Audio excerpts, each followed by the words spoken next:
ईसाई बिरादरी जे मुक़दस मज़हबी ॾिण ईस्टर जे मौक़े ते अमेरिका में रहंदड़ नामियारे समाज सुधारक ऐं अजीम दास फाउंडेशन जे चेयरमैन डॉक्टर अभिमन परमार पारां अमरकोट जी ईसाई बिरादरी जे मान में शानदार मेड़ाको कोठायो वियो, जंहिंमें ईसाई बिरादरी सां लाॻापियल सभई माण्हुनि शिरकत कई। उन मौक़े ते पंहिंजे मुल्क ऐं आलम इंसानियत लाइ ख़ासि दुआऊं घुरियूं वयूं। यूनिस मसीह मीडिया सां ॻाल्हाईंदे चयो त असां डॉक्टर अभिमन परमार जा निहायती थोराइता आहियूं, जंहिं मुक़दस ॾिण ईस्टर जे मौक़े ते असांखे यादि कयो, असांखे गॾिजण जो मौक़ो ॾिनो।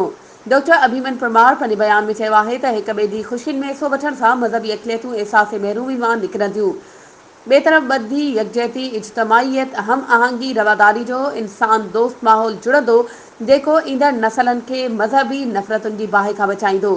ईस्टर जे मौक़े ते आयल महिमाननि लाइ अजीम दास फाउंडेशन पारां मानी जो बंदोबस्तु पिणु कयो वियो। वधीक ख़बरुनि ऐं अपडेट्स जे लाइ असांजे चैनल खे सब्सक्राइब कयो ऐं हा, बेल आइकन खे प्रेस करणु न विसारिजो त जीअं असांजी हर नई अचण वारी वीडियो तव्हां ताईं पहुची